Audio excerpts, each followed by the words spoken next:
let me see if I can work this. Okay, first thing, this is pretty standard. This is not personal medical advice. This is general information. So don't take anything I say and go like, I'm going to stop this medicine or I'm going to go do that. Like, review things with your personal physician. All right, so a few thoughts. So even when we were talking a little bit about dementia prevention, it's like, ooh, can we really say that? And more and more research is coming out that we can. Now, does that mean that you do this one thing and you're going to prevent dementia?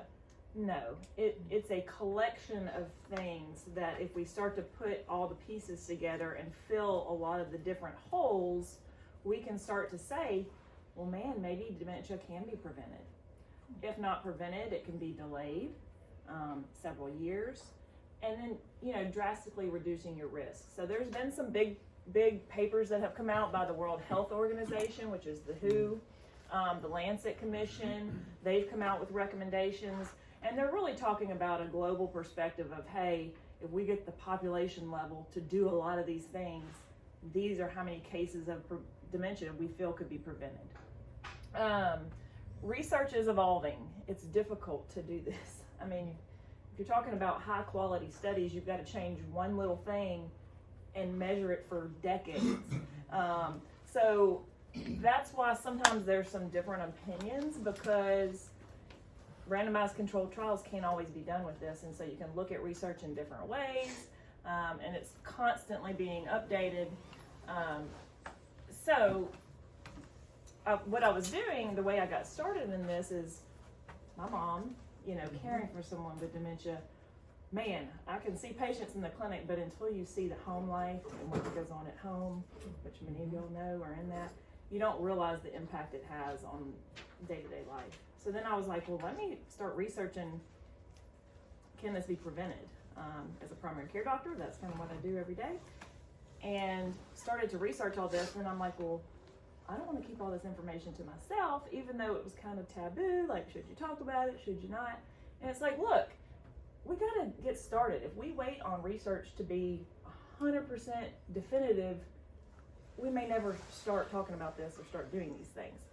And then, talking about a timeline, we're talking 10, 20 years, these changes in the brain start to occur before symptoms ever start. So if we wait until symptoms start to say, okay, now you can always make changes, but if you wait until symptoms start, you've really missed the boat as far as prevention goes. And then first, do no harm. So that's kind of the oath we take as doctors.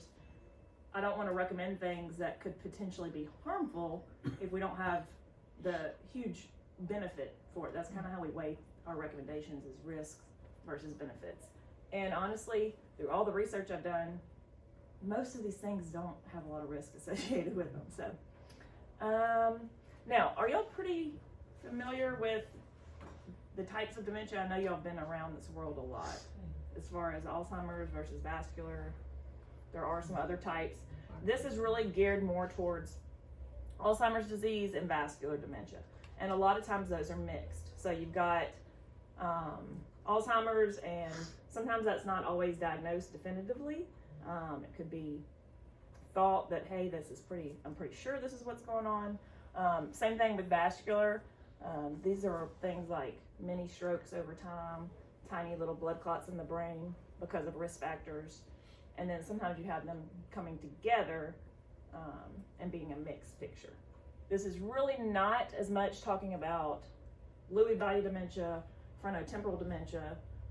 There is some research there, but it's not as strong as with these two types. And they're the most common. So, and then I kind of thought I would see more women here today, so that's why I put this here. 2/3 of individuals with Alzheimer's are women. So really high risk there. Of course, men can be affected too, but I really want y'all to understand the risk that we have as women, and to make our health a priority as well. A lot of times we're caretakers and we kind of let our health go by the wayside. So,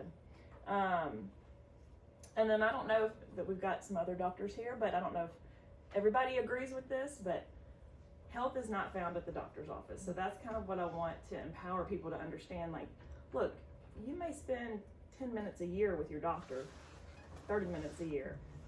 All health is found in the everyday choices that we make. Yes, they help guide us, they give us tools, they control risk factors, but it's up to us to. And then the other thing I want to say is the answer is also not found currently, and I don't believe ever will, but I could be wrong, found in a certain pill or supplement. Yes, we have tools in these things, but there's not that holy grail that let me take this and I can cure or prevent anything. And so we can use those as tools, but the answer will not be found there, I don't think. We talked about how it's a combination, it's not just one thing. And then I really feel like we have complicated medicine so much. I don't know why or how we got to this point, but a lot of this is really basics. It's back to the basics. It's like, let's keep it simple. Yes, we can talk about the next big technology, the next big thing coming out, but if we aren't doing all the basics, a lot of that really is not going to provide a whole lot of benefit or move the needle very much if we don't start with the foundation. Okay, now let me see if I can get this right. Yeah. Okay, so Alzheimer's story. So I'll just briefly mention somebody close to me that that has Alzheimer's, and kind of what are some of the things after the end of this talk, you'll see why I discuss these, like what are some of the things that could have possibly made a difference? Because whenever this diagnosis came about, it was like, man, you're thin, you're active, you're pretty healthy, you know, really low risk. And then when you start digging, there are some things that potentially, if we would have done several different things over a 20-year period, may have made a big difference and could have possibly prevented the dementia or delayed it several years. He had unknown genetic risk his whole life because he didn't know what his genetic makeup was. It wasn't checked. Way back when, it probably wasn't a thing anyway. Right. And then, you know, looking back, retrospectively, looking in the past, we could have done a lot of things. ApoE4 allele, and we'll talk about that at the end. So a genetic risk, and then you add that with some blood tests, a high homocysteine level, sleep apnea, that's huge, we'll talk about that. Testosterone, which can support the brain, was low.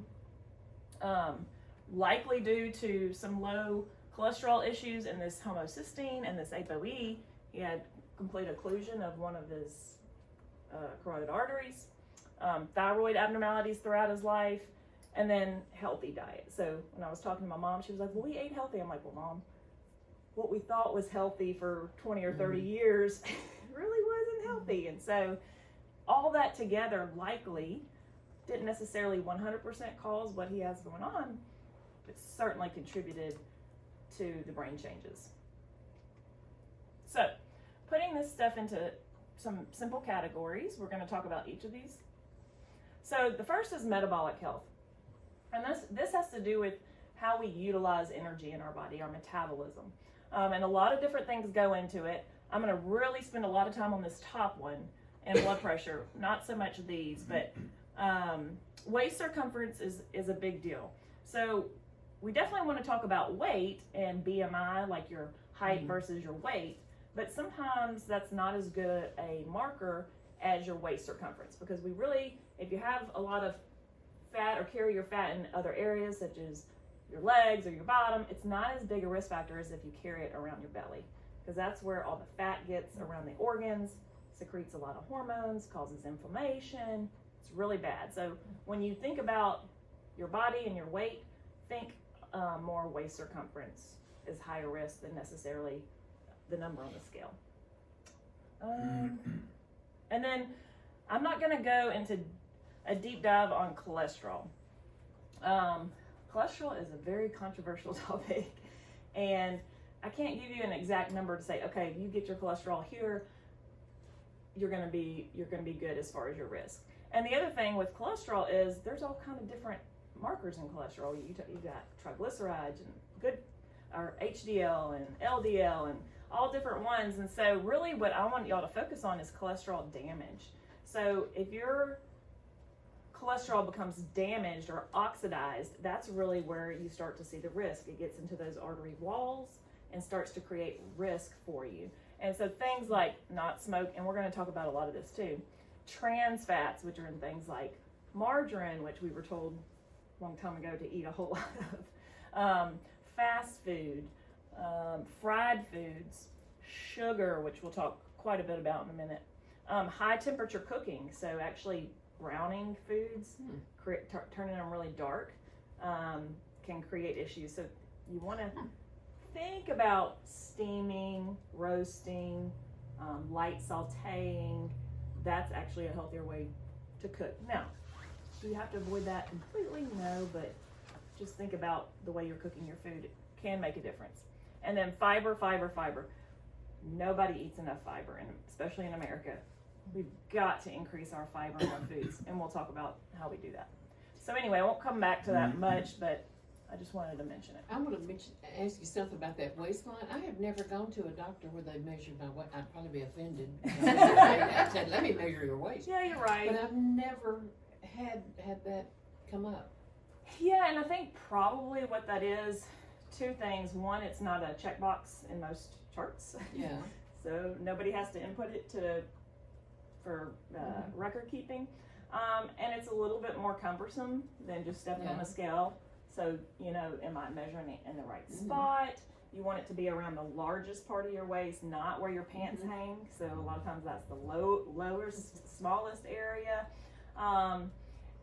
So yeah, I think that is interesting why we don't do that. I just kind of think my husband's lost a lot of weight and a lot of muscle, but he's got this belly, that makes no sense because he doesn't eat that much. Right. So let's talk a little bit about one reason why that could be. And this is insulin resistance. So how many of y'all have heard of insulin resistance? Okay, so most of the room, so that's good. So insulin resistance is this silent pandemic, okay? So many people have insulin resistance and do not realize it. Unfortunately, and it's starting to change, but it's not really checked for, which we'll talk about how you can check for it. But what we tend to check for here is prediabetes and type 2 diabetes. We start to check when the blood sugars become abnormal. Whereas 10, 20 years you've had insulin resistance in the background, and then finally the blood sugars become abnormal and you get diagnosed with prediabetes or type 2 diabetes. Or you may never. You may have insulin resistance and you may never develop one of these two conditions. But insulin resistance and diabetes and Alzheimer's and vascular dementia are very closely linked. You can see here 60% increased risk in some studies. The longer you have blood sugar abnormalities, the higher the risk. And then I think I missed this little tidbit before. It's estimated that only 12% of Americans are metabolically healthy. 12%. So many people have this going on and don't even know it. They have insulin resistance, prediabetes, and diabetes and don't even realize it. So we really got to look under the hood a little bit better in order to find this several decades before, fix it, because it's lifestyle related. It's most always, not always, but most always reversible.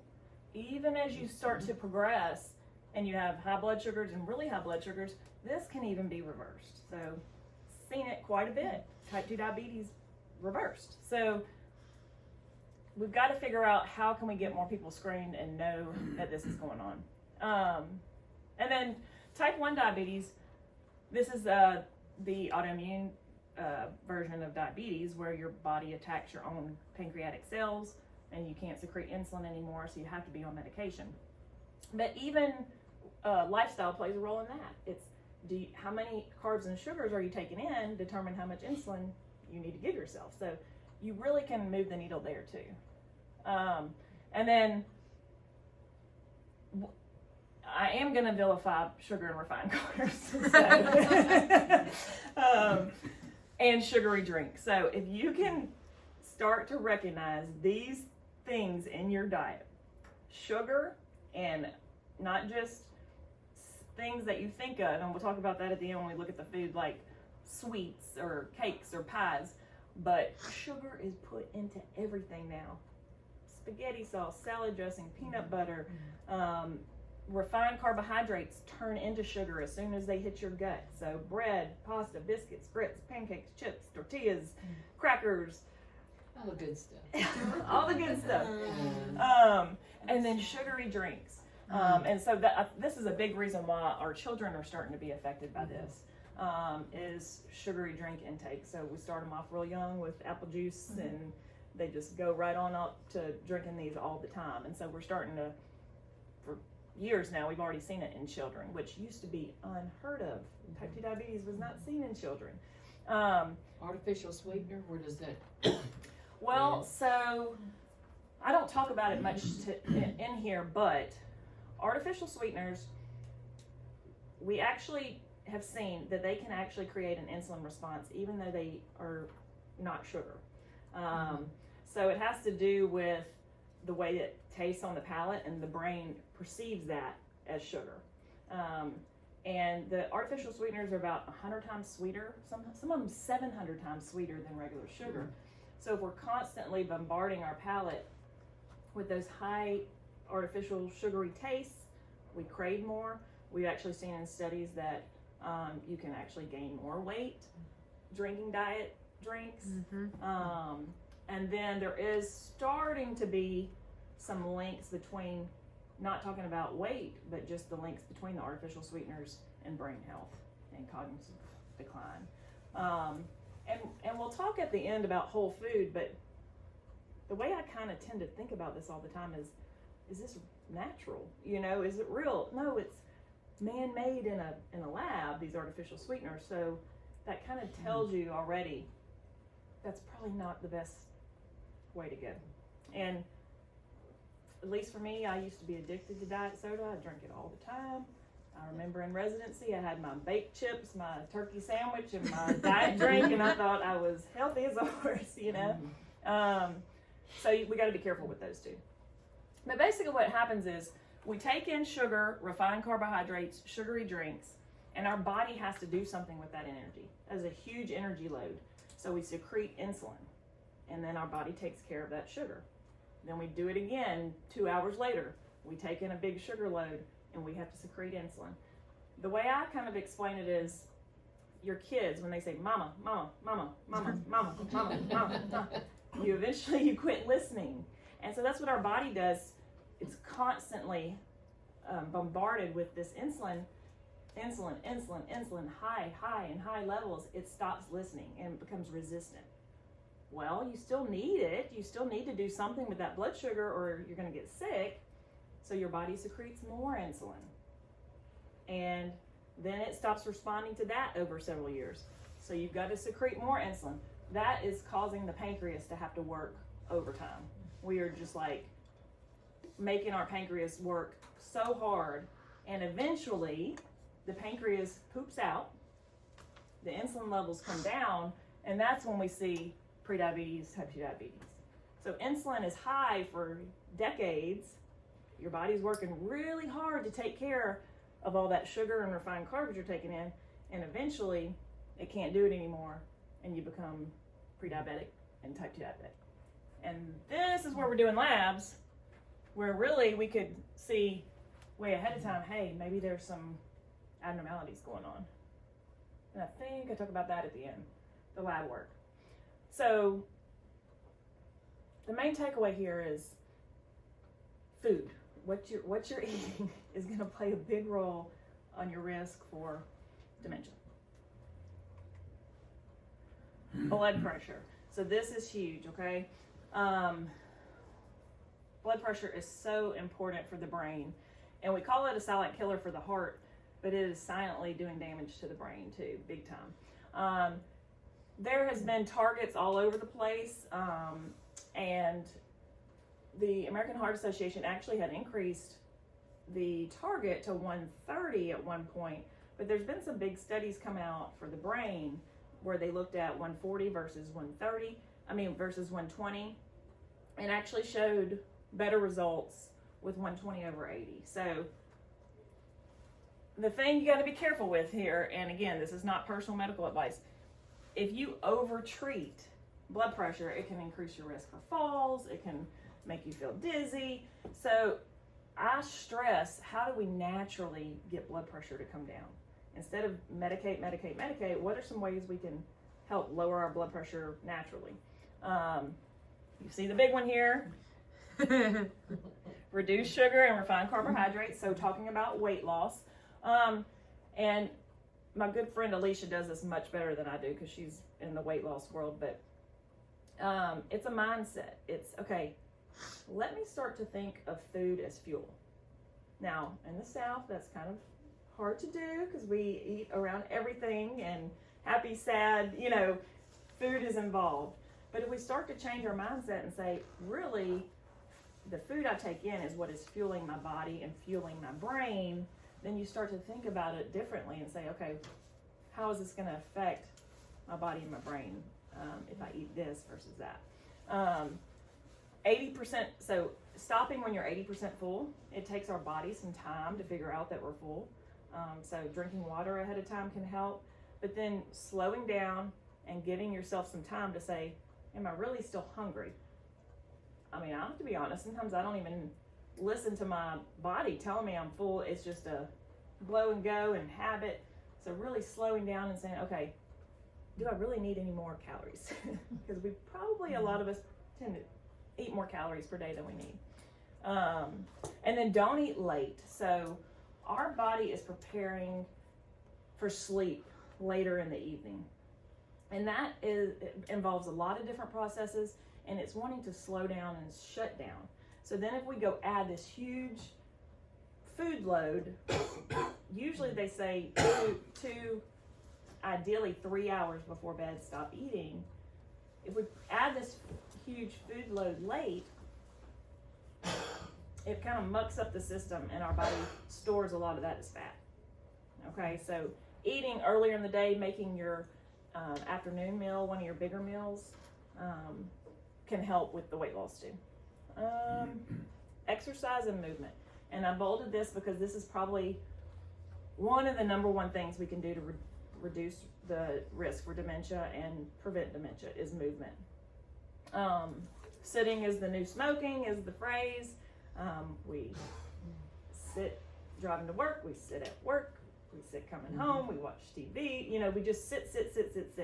And it is not good for our brain, and not good for our blood pressure either. So figuring out, and I can't remember, I think I might talk about it in a little bit, but figuring out what you like to do. So don't force yourself to go to the gym and walk on the treadmill if you despise it, because you will not continue it. Figuring out something that you like, and I think I'll talk about the different forms of exercise in a minute. Quit smoking. We've actually done pretty good with that in America, of smoking cessation. So it's on the decline, which is really good. If you do smoke, or you know somebody who smokes, have them get with their doctor to figure out what are some ways to help me quit, because that is huge for brain health, is not smoking. Sleep apnea. They switched to vaping. Huh? They switched to vaping. Correct, and that's kind of like when we talk about regular soda and diet soda, not really a good alternative. You can't get them to understand that. Yeah, it is. It's difficult, and a lot of the vaping still has nicotine, which is highly addictive. So these are challenging things to kind of overcome. So there are medications to help. You can use them short term and then come off of them. So there's lots of, Louisiana has it, the American Lung Association, lots of resources where you can call and get free counseling and classes and different things to help with that. But it's very challenging. Sleep apnea. I don't think I talk about this again. I don't think so. Sleep apnea is huge because it decreases oxygen at your brain, for your brain at night, and that's like the last thing we want is to decrease oxygenation in our brain. And then what it does is it puts a lot of pressure on the heart and the lungs and raises blood pressure. So if you have undiagnosed sleep apnea, I've seen several patients where one medicine, two medicines, what's going on? Why can't Sure enough, you have sleep apnea, treat it, and things get better. And you can actually reverse sleep apnea too. A lot of times it's weight. So with weight loss, it can be anatomic things where you have nasal obstruction, a small mouth, allergies that are crazy that you can't breathe through your nose. You know, there's all different kind of reasons, but somebody telling you, hey, you snore a lot, you wake up, you don't feel rested, you can sit down and fall asleep easily. Somebody witnesses you at night, like, stop breathing and then start again. Like, all those are signs of like, hey, I need to be checked out. And treating sleep apnea is huge for blood pressure and huge for dementia prevention and brain health. And then insulin resistance. Always talk about caffeine.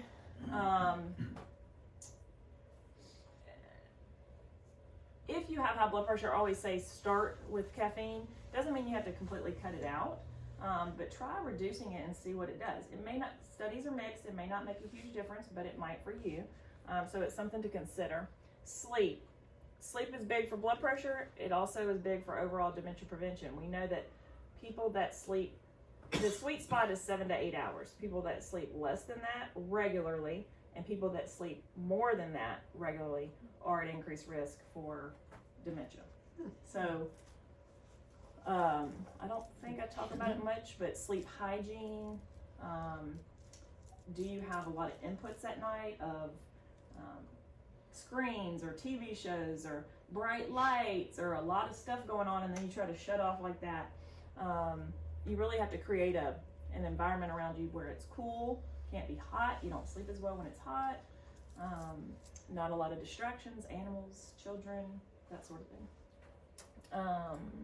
And then over-the-counter and prescription medications can raise blood pressure. So big ones are NSAIDs, ibuprofen, Aleve, Advil.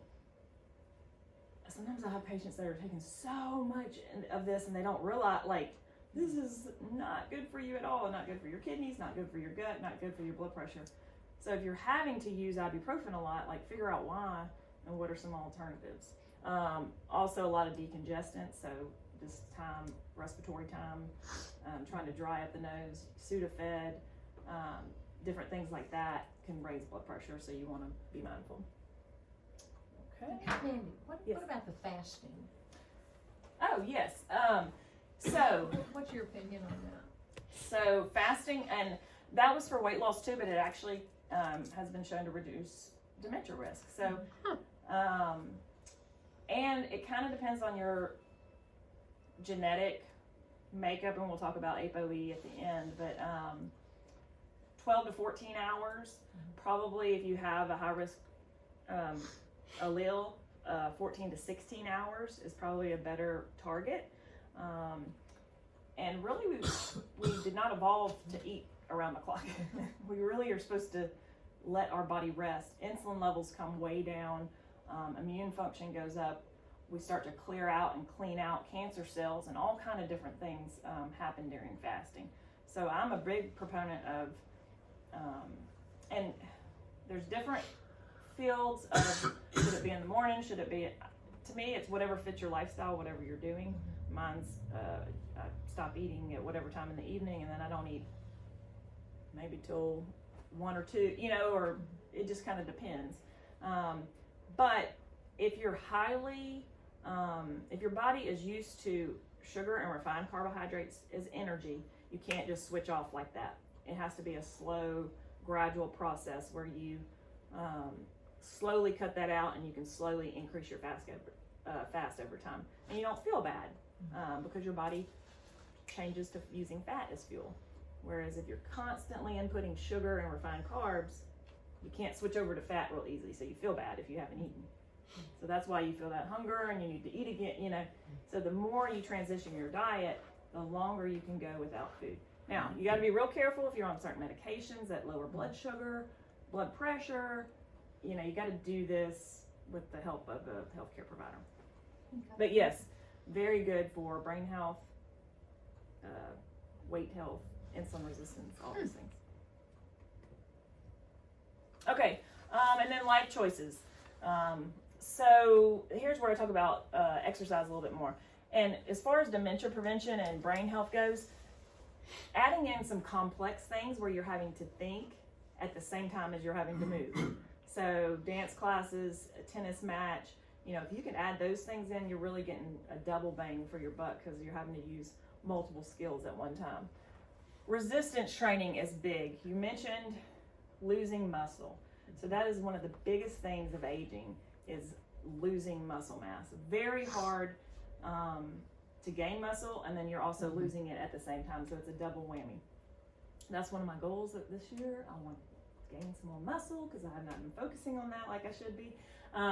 So using your own body as resistance, so push-ups, sit-ups, well, sit-ups not so much, but planks, wall pushes, or you can use machines at the gym. You can use resistance bands, where it's something against resistance where you're going to be building muscle. And then cardio, as far as dementia prevention goes, probably a minimum threshold, depending on how vigorous the activity is. Moderate activity where you're having a conversation with somebody, but it's kind of difficult. So a pretty brisk walk, working around the yard even. You probably need 150 minutes of that a week. And then if you're doing vigorous activity where you really can't hold a conversation, probably 75 minutes a week is going to be the threshold for optimizing your risk. But start anywhere is the best place to start. And I always say the best exercise is the one you'll do. So, we can talk about exercise all day, but if it's not something you enjoy, you're not going to go out and do it. So that's important. We talked about smoking. Alcohol. This is not set in stone. Studies are mixed. It's probably more, we say, a U-shaped or J-shaped, where a little bit, so a moderation is okay, maybe none. No. Don't ever start drinking if you don't already drink alcohol. But there is strangely some evidence that those who have light drinking may be at a lower risk, but that probably has to do with other lifestyle choices that they're making.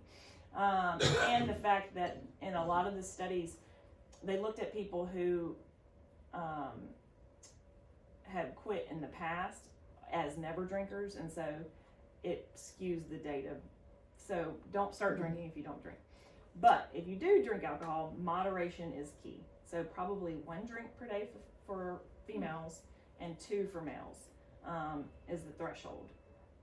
Heavier drinking, and definitely those with alcohol use disorder, really high risk for dementia. So moderation is key, especially with ApoE status. The risk goes up there, so you may even want to abstain or not drink alcohol if you have ApoE because you're at high risk. Ultra processed foods, tons of data and research coming out on this. So we've kind of traded smoking for processed foods in America. We got everybody to, reduce cigarette smoke and lower risk, and then we added tons of processed foods. And I don't even know what some of this stuff is. It's just you read it and you think, memory decline, like the things that are being done to our foods that we don't even realize is kind of mind-boggling.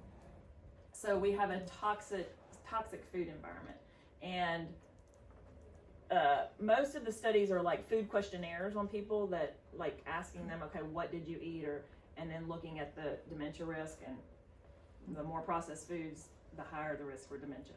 So transitioning to whole, real foods doesn't have to be perfect.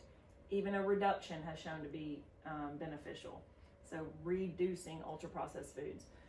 And that's, I don't know how much y'all know about what that means, but like packaged, bottled, pre-made frozen meals, packaged snacks, candy,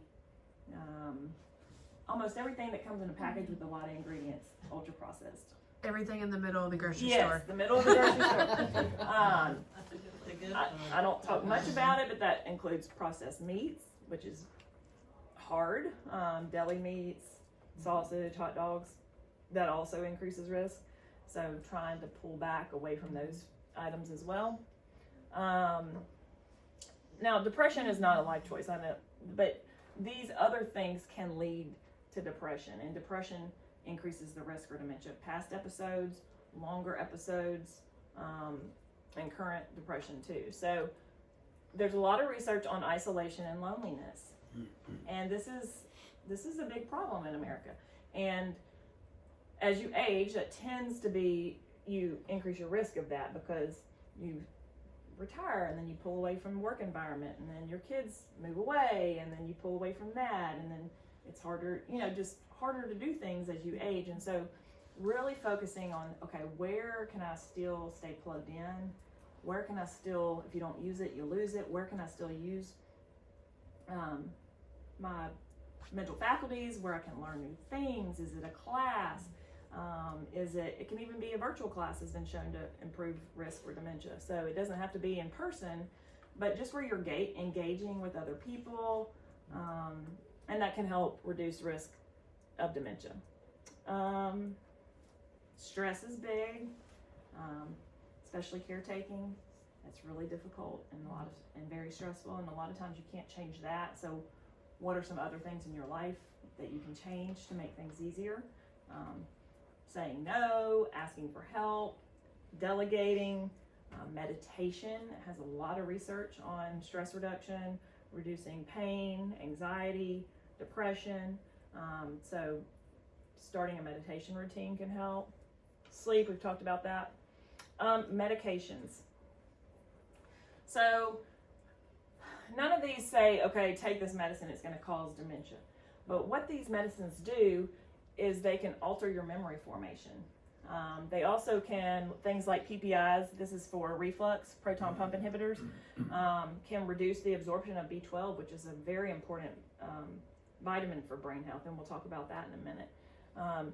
Sleep aids have been linked to, I don't want to say dementia, but cognitive decline and poor brain health. So Ambien, Benadryl, and that, a lot of these sleep aids. So working on sleep hygiene, I'm working with several people right now to come off of sleep aids and finding other ways to improve sleep. Now, Does that include melatonin?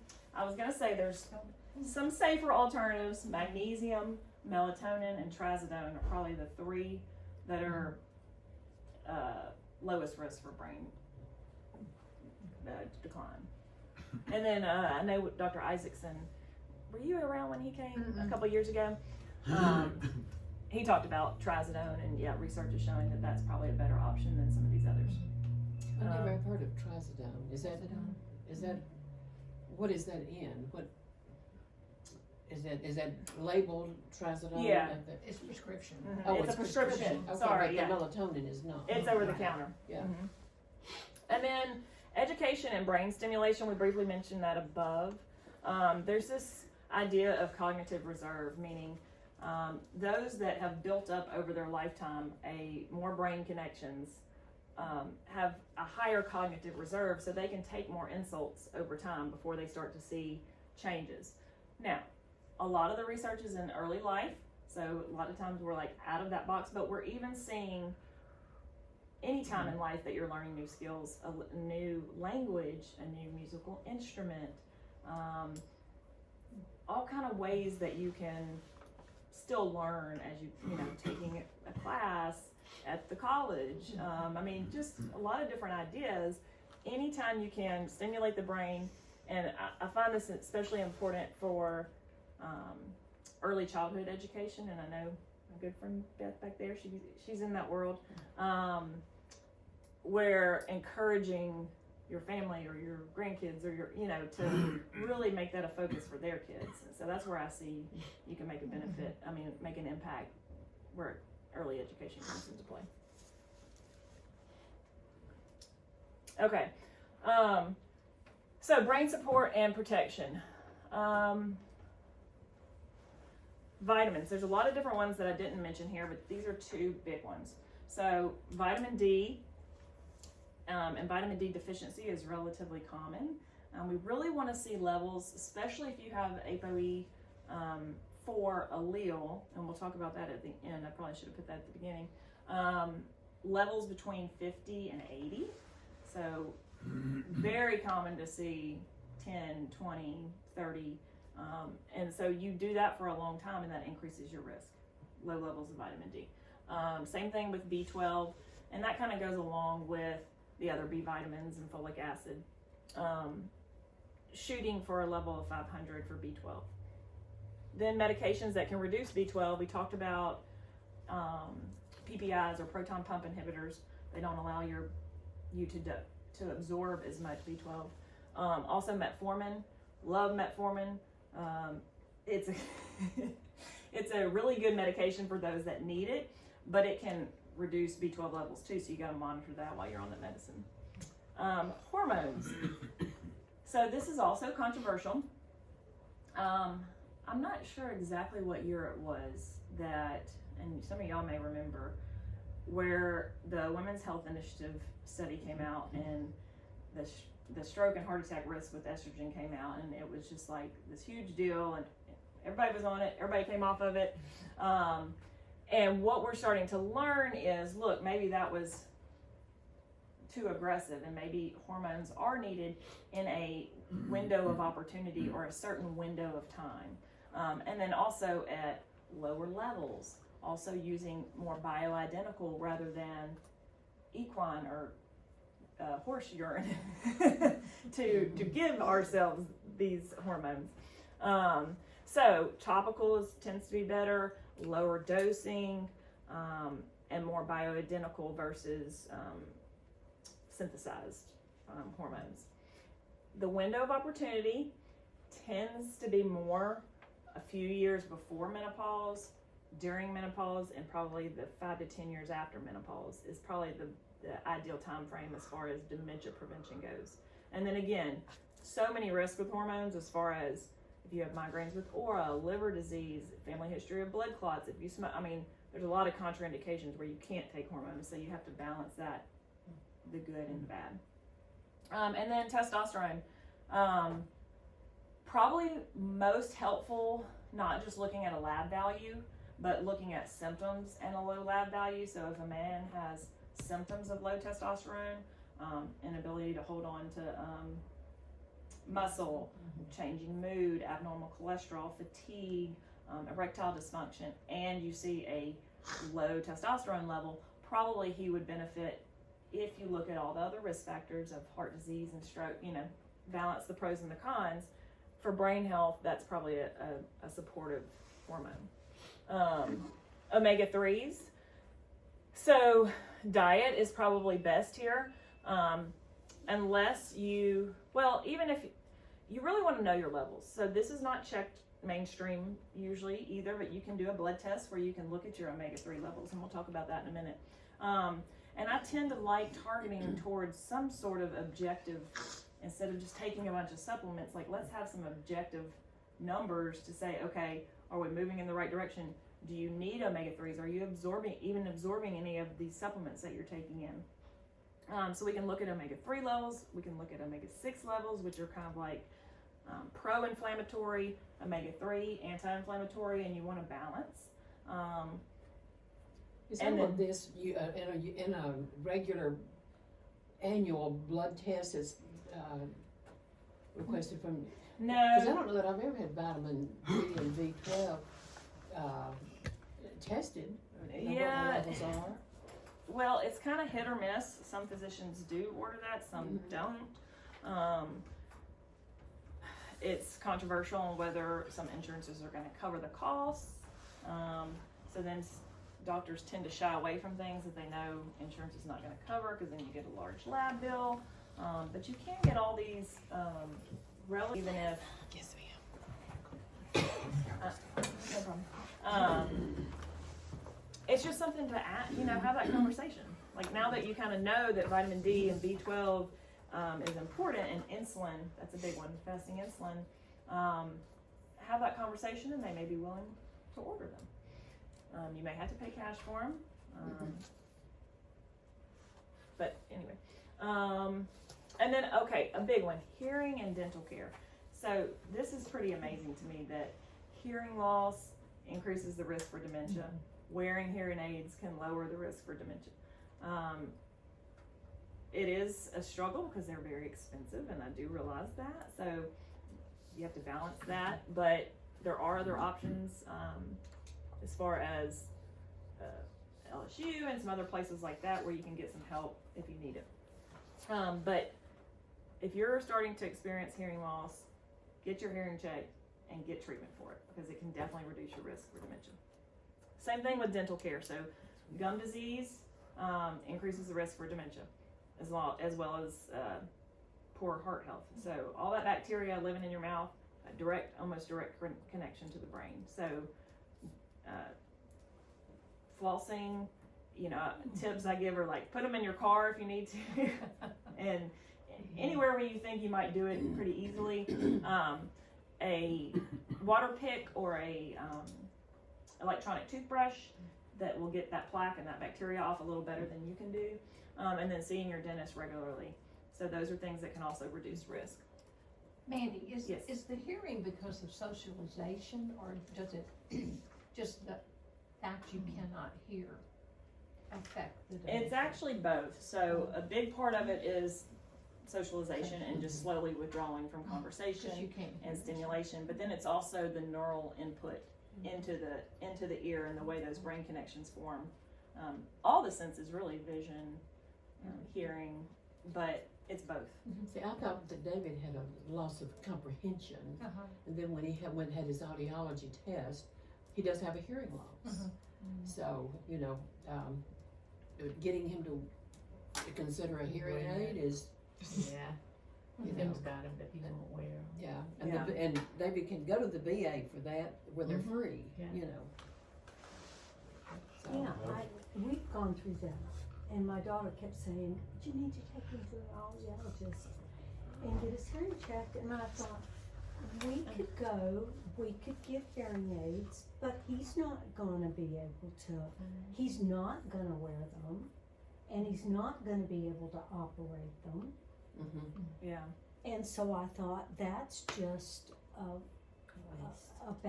losing battle. Yes. And especially once you start to experience these cognitive changes and mild cognitive impairment, dementia, all of these things become harder. And I've seen that firsthand with my mom is, well, yeah, that's great, but they're not gonna, so I Yeah. realized yeah, a lot of this is But this- not, maybe for us or for our children, Yes, we need to pay yes. attention to. Yeah. right, this. because it does get harder for them to wear their sleep machine and wear the hearing aids and not eat sugar and, Right, so I'm sorry I was late. Oh, So it's okay. all of these are things that we as Yes. caregivers and as we need to be looking out for. yes ma'am, we're gearing this towards prevention, Okay, before symptoms develop. okay. Is there a connection between tinnitus and dementia? I I see a lot about that. I don't know. That would be interesting to look up, because that is prevalent too and almost untreatable. Almost. Tinnitus can be a symptom of hearing loss, so probably so if you have hearing loss associated with it, there probably is a connection there. But then sometimes there's no cause found and it's untreatable, so I don't know if that in particular increases risk or not. Microbiome, I don't know how much of y'all are familiar with what that is. Gut health. So yeah, in particular I should put gut microbiome because there's microbiomes Okay, in different places. But this is all those beneficial bacteria that live in our gut, and we pretty regularly wipe them out, which is not good. And what they're doing is they're making all kind of beneficial compounds as they digest fiber in our food that is important for brain health. Yogurt. Yes, and you can get it in fermented products too. But avoiding antibiotics. So antibiotic overuse is a big thing in America, and not only taking antibiotics, but eating them in foods. So most of our antibiotics in this country are given to animals to prevent them from getting disease. So trying to get antibiotic-free food, and then also the way I tell people to talk to their doctor about it is, do I need, don't go expecting an antibiotic, go wanting to know, do I need an antibiotic or not? And so, because sometimes patient expectations are what the doctor is going to do. So you certainly want to take them if they're needed, but not Then if you they're, become a resistant to yes, antibiotic resistance is huge, so not if you don't need it. you want to avoid them. Fiber, we'll talk about that. I'm running out of time. And then eat real food. So ultra processed foods damage the gut microbiome. So is that what a probiotic is for? Probiotic, yes, it can put back in good bacteria. Okay. You're going to tend to get it. The best is going to be from the environment and like working in the garden and eating foods that don't have pesticides and that sort of thing. But you can certainly, on a short-term basis, if you've had a round of antibiotics, put some back in with probiotics. And you want them with really high counts and multiple strains, not just putting one back in. And then prebiotics are like fermented foods and different things that feed our good bacteria. Sauerkraut. Can you take that in a pill form? Sauerkraut? No, Oh, yes, you can. Is that what it's pretty good? I tend to think that If you the don't food like is. sauerkraut. You know, I don't know as much about the prebiotic pill form as the food form. So I'm what not other 100% foods sure. have? What is it? Is it kimchi? Yes. Kombucha. You got to be careful with sugar there. Say something I recognize. Fermented. I wouldn't know what point, what Yeah. Fermented. department to go to. Kimchi is fermented cabbage. Cabbage, yes. Oh, cabbage. Yes. It's fermented cabbage. Yeah. And they actually have Isn't that what companies now. sauerkraut is? Yeah, I think that's the same thing, but Oh. it's just like the Japanese. Yes. What did you word for it. say? Just Um, cooked cabbage? That's Isn't not. that cat? No, it's have to fermented. Oh, yeah. So it's Yeah, you know it's different. it's But they growing have stuff. companies that sell them different types of. So the cabbage with the bacon grease in it is not. But lots of different fibers in foods feed our good bacteria too. So just eating more vegetables. And then head protection. So you can't fix what's happened in the past if you've had a traumatic brain injury or a head injury or sports as when you were younger, but you can going forward, wearing helmets when necessary, not engaging in high risk activities, not climbing on the ladder on the roof to do X, Y, or Z, those sorts of things. Okay, labs really quickly. Let me see how much. Oh yeah. Okay. So fasting insulin level. You really want this to be as low as it can go. Really under 5 is ideal. If you can't get a fasting insulin level, you can take a lipid panel that you've had, and this is the triglyceride to HDL ratio. So it's taking your triglycerides divided by your HDL, and you want it to be closer to 1. So like they're almost equal. Whereas if your triglycerides start to go really high and your good cholesterol, the HDL, start to go really low, your ratio goes up. So a ratio of 2.5, 3.5, 4.5, really high risk for insulin resistance and heart disease. Does that have to go to the doctor in the lab to get? Yes, and Do this it is on yourself? this is on a standard lipid panel here. So you probably have had these two tests done, triglyceride and HDL. All of these probably have not been ordered. This is like you've heard of glucose tolerance tests where you drink the stuff and they watch what your glucose does, but you can also watch what your insulin levels do. And you want a very small increase and you want very efficient insulin.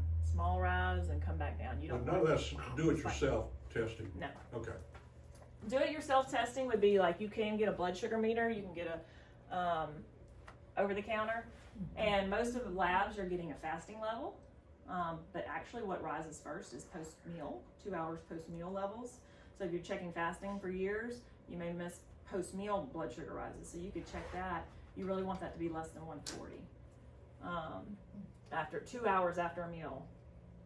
And you can see, they also have where you can get continuous glucose monitors now and use an app on your phone where you can really see, okay, what is this particular food doing to my body? And start to look at, wow, that piece of bread I ate versus, leafy greens, drastic difference in what your blood sugars are going to do. Homocysteine, I mentioned this in the beginning with my person I know with Alzheimer's.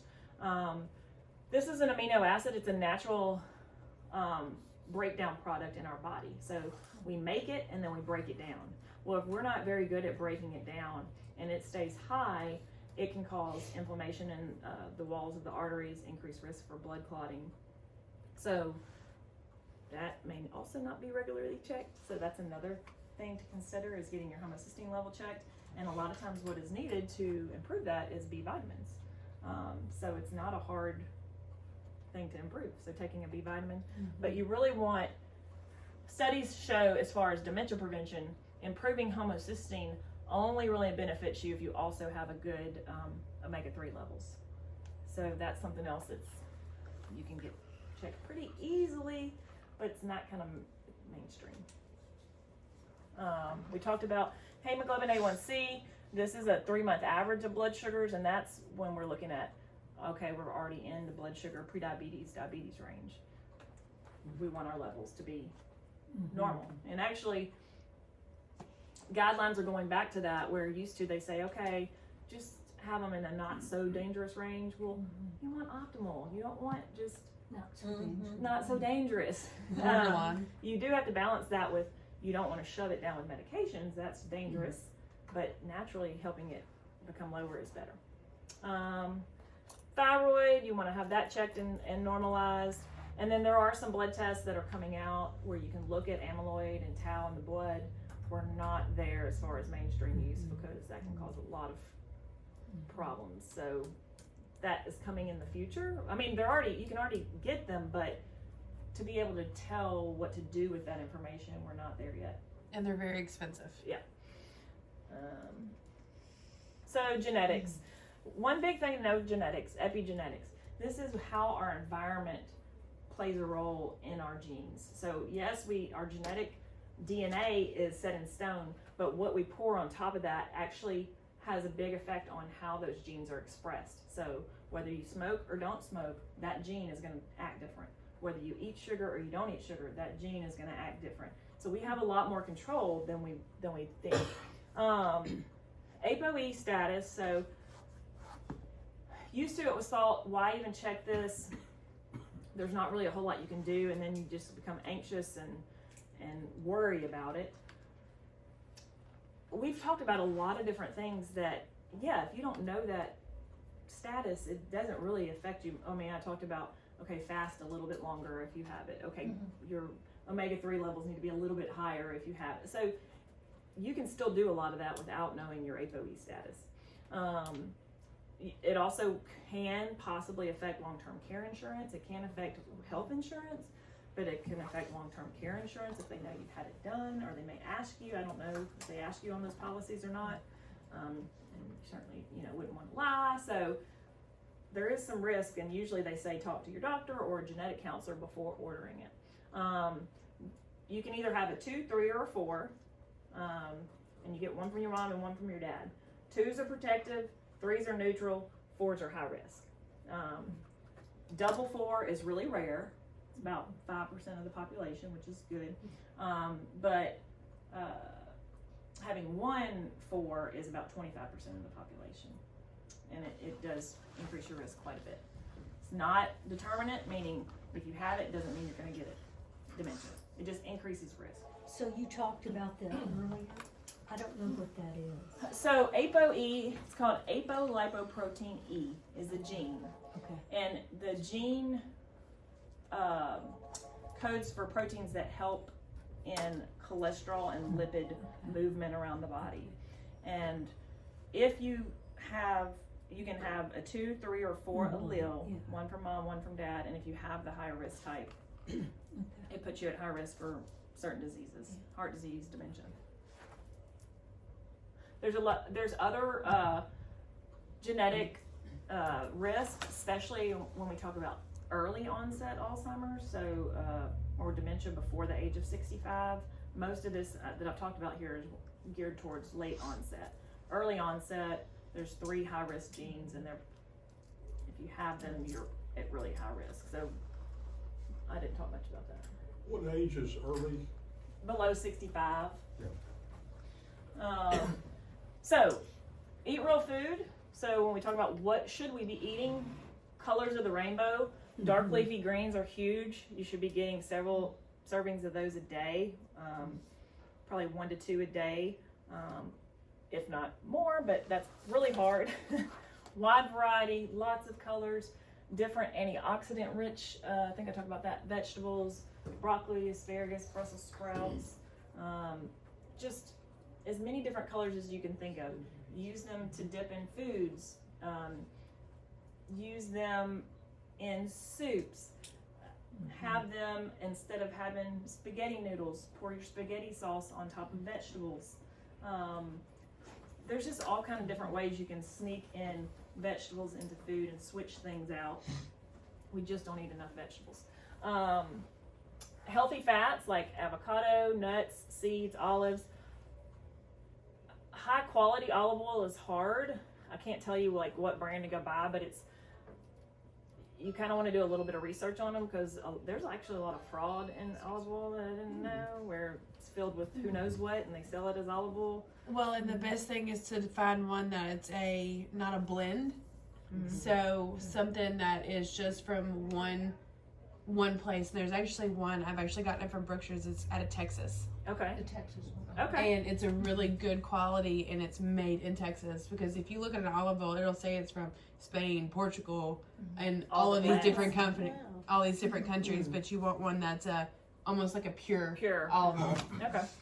And then I've heard several people say like the polyphenols give it its antioxidant properties, and they also give it a spicy, peppery taste.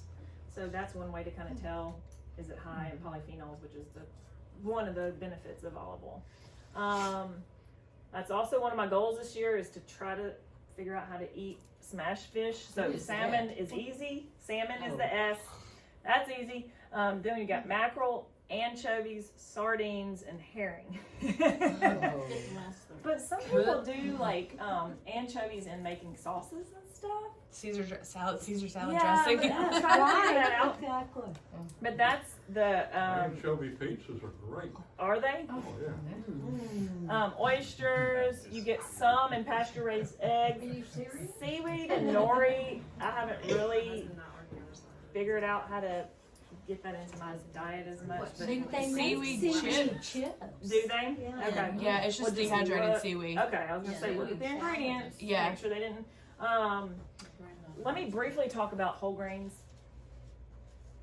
Whole grains means true whole grains, like quinoa, or amaranth, or millet, or it's not a product that says whole grain.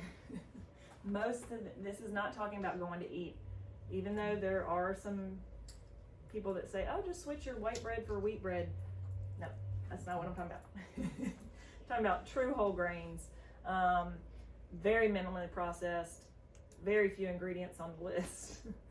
And then there's some antioxidant foods like blueberries, cacao. They make cacao powders that you can add into your coffee. Drinking green tea.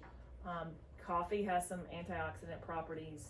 Extra virgin olive oil is at EVOO. And then, I put some pictures in here of some ideas of like, because a lot of times it's like, well, what do I eat? You told me everything not to eat. But honestly, this food is so good. As your palate changes and as you're not bombarded with a lot of artificial sugary stuff, a lot of this stuff becomes really good. You can see I probably darkened my vegetables a little too much. Can't be perfect. But using different spices like turmeric and garlic and olive oil and all these different things to make the food taste better. Prepping.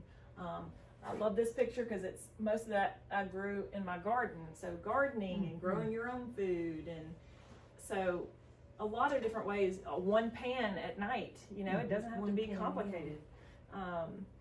And then you can have, leftovers. So just figuring out how you can add more whole, real food. This was, I was working with my friend, and neither one of us had lunch, but we had in the freezer a bag of cauliflower and broccoli. And so we put dill and everything but the bagel seasoning, salt and pepper, and we ate that while we were working. So it can be quick and easy, and talk about cheap. I mean, it doesn't always have to be expensive. So I just wanted, the thing you have to do is you have to set goals if you want to make change. It doesn't just happen. It doesn't have to be all at once. it can be start simple, start small, and small changes over time can make a really big impact. So a lot of these things I've already incorporated. I don't even have to think about them. I don't have to think about sleep or fasting or, you know, a lot, because I just inherently do all that. So then now I need to work on my next thing, you know. So that's find what you need to work on, make some goals, start small. Accountability partner, that helps a lot if you have somebody to do it with. And then a big one I'm going to try this year is to really schedule my time to exercise, because if I just say I'm going to do it, I don't.